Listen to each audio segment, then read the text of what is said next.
Assalamualaikum warahmatullahi wabarakatuh. Perkenalkan, nama saya Bima Saputra, NRP 48 dari kelas TP4B. Di sini saya akan menjelaskan jawaban soal ITS metode numerik responsi. Untuk soal yang pertama, fungsi trigonometri Y sama dengan sin X dan Y sama dengan cos X dapat direpresentasikan sebagai deret aljabar dan dihitung dengan komputer. Representasi deret kedua fungsi tersebut adalah sebagai berikut, yaitu tertera pada layar. Untuk NRP genap, tentukan A itu nilai Y sama dengan cos NN per 90 dikali 180 menggunakan pendekatan mulai dari 1 suku N sama dengan 0, 2 suku N sama dengan 1, 3 suku N sama dengan 2, dan seterusnya hingga error relatif pendekatan lebih kecil dari 2 kali epsilon mesin. Untuk yang B, tabelkan jumlah suku, nilai kosinus, dan error relatif pendekatan. Untuk perhitungan, hasil perhitungan tertera pada layar. Untuk perhitungan secara kode untuk nilai X yaitu 48, karena 2 digit NRP terakhir saya yaitu 48. Sedangkan jumlah sukunya yaitu 90 yang tertera pada layar. Untuk jumlah suku 90 diperoleh nilai sinus yaitu tertera pada layar dan hasil error sebesar 4,401751, yaitu error ini hampir mendekati nilai 2 kali epsilon mesin. Jadi ini alasan saya mengapa menggunakan jumlah suku sampai 90.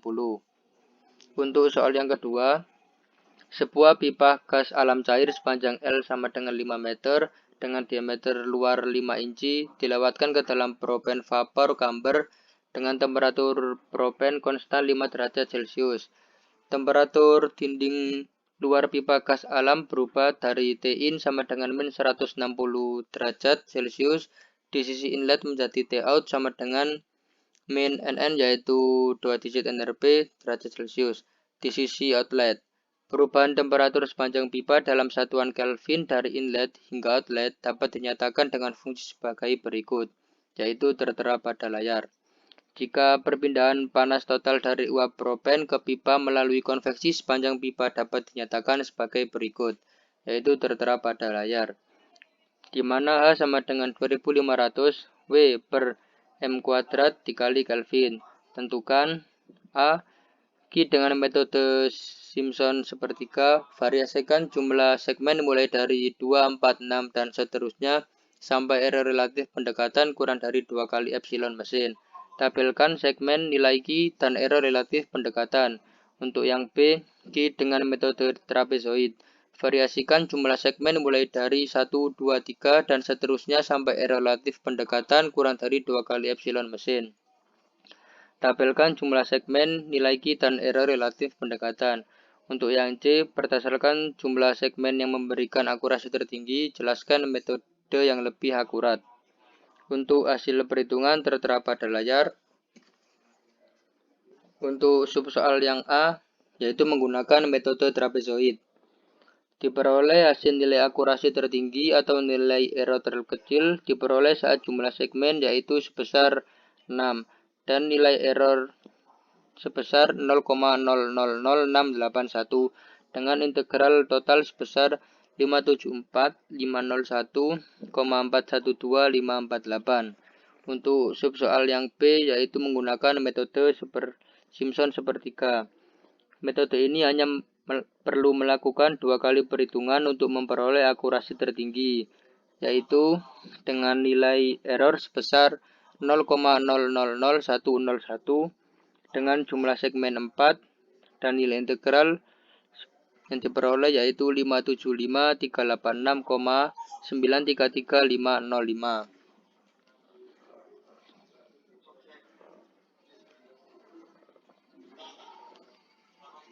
Untuk subsoal yang C,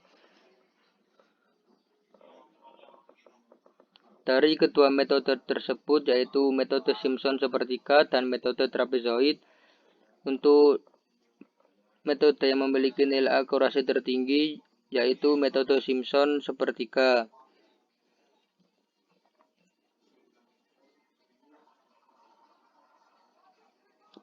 Karena nilai error yang dihasilkan dengan jumlah segmen kurang dari jumlah segmen pada trapezoid. Q kita sudah memperoleh nilai error sangat kecil.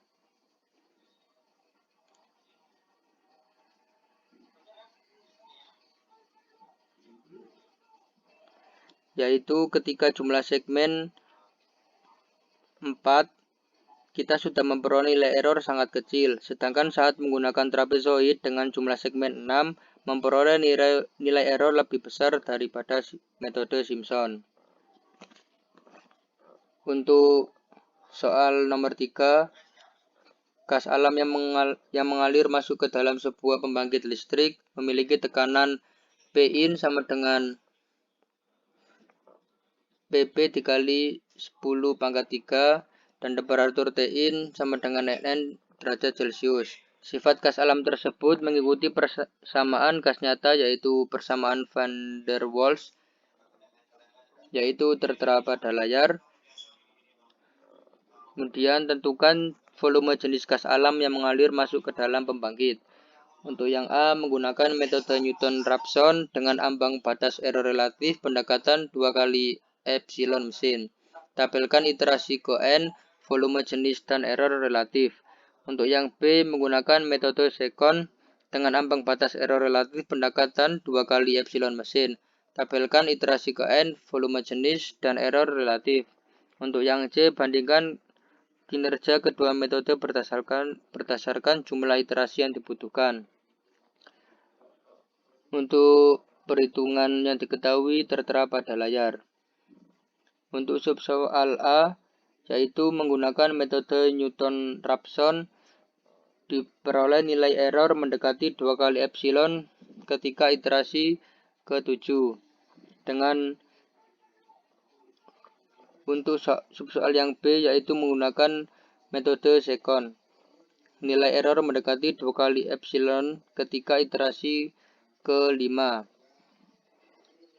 Untuk subsoal yang C, dari kedua metode tersebut dapat disimpulkan bahwa kinerja metode Second lebih baik daripada metode Newton-Raphson, karena dengan menggunakan metode Second hanya memerlukan 5 kali iterasi untuk memperoleh error mendekati 2 kali epsilon mesin, dan sedangkan metode Newton-Raphson memerlukan lebih banyak iterasi, yaitu 7 kali iterasi untuk memperoleh error mendekati 2 kali epsilon mesin. Sekian yang dapat saya jelaskan.